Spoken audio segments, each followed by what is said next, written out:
भक्तों की नामावली है।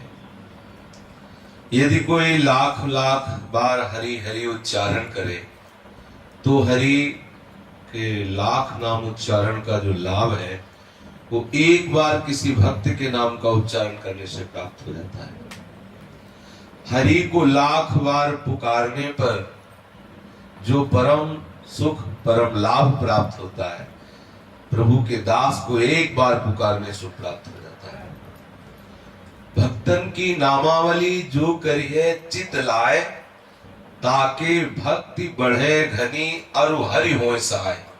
जो भक्तों की नामावली का गान करेगा उसके भक्ति प्रतिदिन बढ़ती चली जाएगी और हरि निरंतर उसकी सहायता करेंगे। ये भक्त नामावली का प्रगट फल है।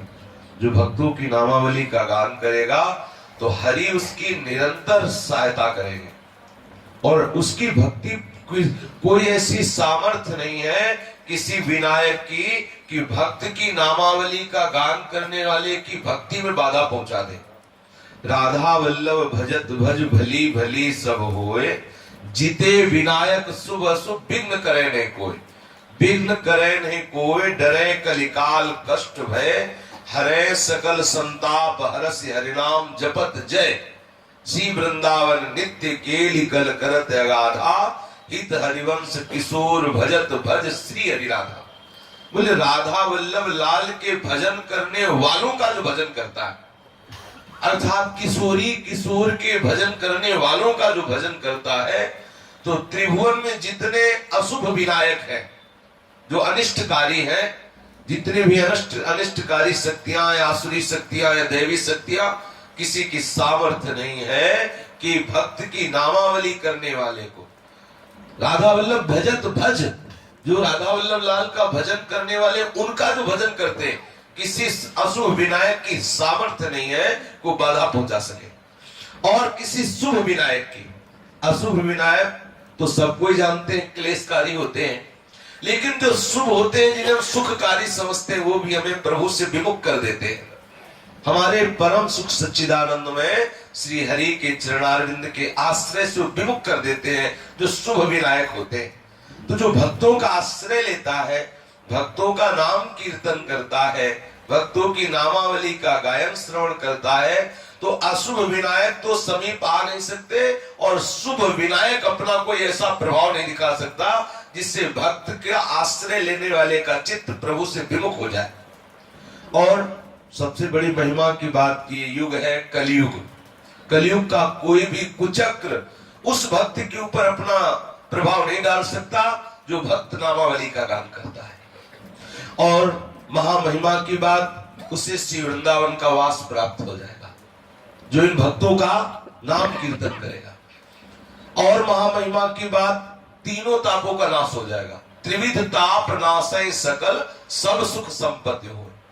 सब सुख संपत्ति होय होय हरिवंश चरण रति, होय विषय विषनाश, होय वृंदावन बस गति, होय सुदृढ़ सत्संग, होय रस रीति अगाधा, होय सुजस जग प्रगट, होय पद प्रीति सुराधा।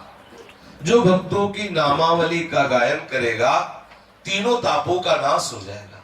जो भक्तों की नामावली का गायन करेगा आचार्य चरणों से बहुत प्यार करेंगे, आचार्य के चरणों में अपार रति हो जाएगी। जो भक्तों की नामावली का गायन करेगा उसे अखंड वृंदावन वास प्राप्त हो जाएगा। जो भक्तों की नामावली का गायन करेगा उसे प्रियालाल के चरणारविंद की सेवा का सुख प्राप्त हो जाएगा। जो भक्तों की नामावली का गायन करेगा उसे राधा चरणारविंद में अपार प्रीति हो जाएगी। जो भक्तों की नामावली का गायन करेगा उसे सुदृढ़ सत्संग की प्राप्ति हो जाएगी। व्यक्त और अव्यक्त महापुरुष आ करके उसे रहस्य की बातें बता जाया करेंगे। जो महत अपराध करने वाला हो, यदि उसको भी भक्त नामावली का रोज गायन करने का मिल जाए तो हरि सारे अपराध क्षमा करके उसे भक्त ही बना देंगे। अजहू सोच विचार के गही भक्तन पद ओट, हरि कृपाल सब पाछली क्षमे तेरी खोट। जो ही कोई भक्त नामावली का गायन करता है, भक्तों का आश्रय लेता है, तो जितना भी अपराध किए हुए हो हरि सब अपराधों को क्षमा कर देते हैं कि ये मेरे भक्त का सेवक है, ये मेरे भक्त का सुमिरन करने वाला है, ये मेरे भक्त का आश्रय लेने वाला है। चाहे जितना मन विमुख हो रहा हो, आप भक्त नामावली का गायन करके देखिए, आपका मन सम्मुख हो जाएगा हरि के। इसमें एक रहस्य है कि जब हम किसी भक्त का स्मरण करते हैं तो उसके भजन का 6वां हिस्सा प्राप्त हो जाता है।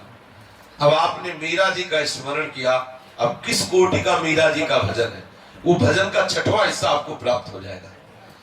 अगर आप किसी पापात्मा पुरुष का स्मरण करेंगे तो उसका 6वां हिस्सा पाप का आपको प्राप्त हो जाएगा तत्काल। इसीलिए तो कहा गया कि अशुभ चिंतन मत करो, जो कुसंगी जन पापाचारी जन उनका संग मत करो, उनका चिंतन मत करो।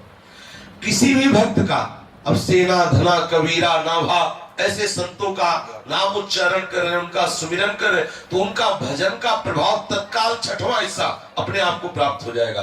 तो जो बहिर्मुखता हुई वो उसी क्षण हरि सम्मुखता प्राप्त हो जाएगी। इससे श्रेष्ठ साधन कोई नहीं।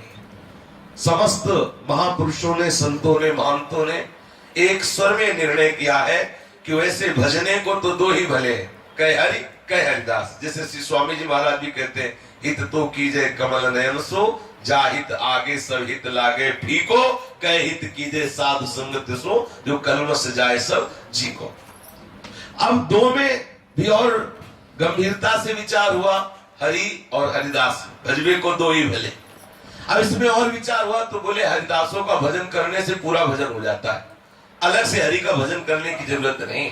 हरिदासों की यदि अर्चना वंदना सेवन हो गया, उनका नाम कीर्तन, उनके ही सामीप्यता का हमें अनुभव हो गया, तो हरि की उपासना अपने आप हो जाती है। जैसे गर्भवती माँ को रबड़ी और रसगुल्ला पवाओ तो गर्भस्थ शिशु को अलग से पवाने की जरूरत नहीं, अपने आप पालेगा, क्योंकि माँ के द्वारा उसका पोषण होता है। तो भक्त है वो गर्भस्थ सुंदरी, और भक्त है वो गर्भ धारण करने वाली सुंदरी, और हरि है गर्भस्थ शिशु।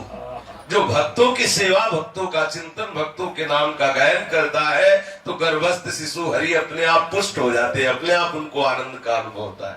बड़े भाव के द्वारा इस नामावली का अपने लोग गायन करते हैं, जिसकी अद्भुत महिमा है।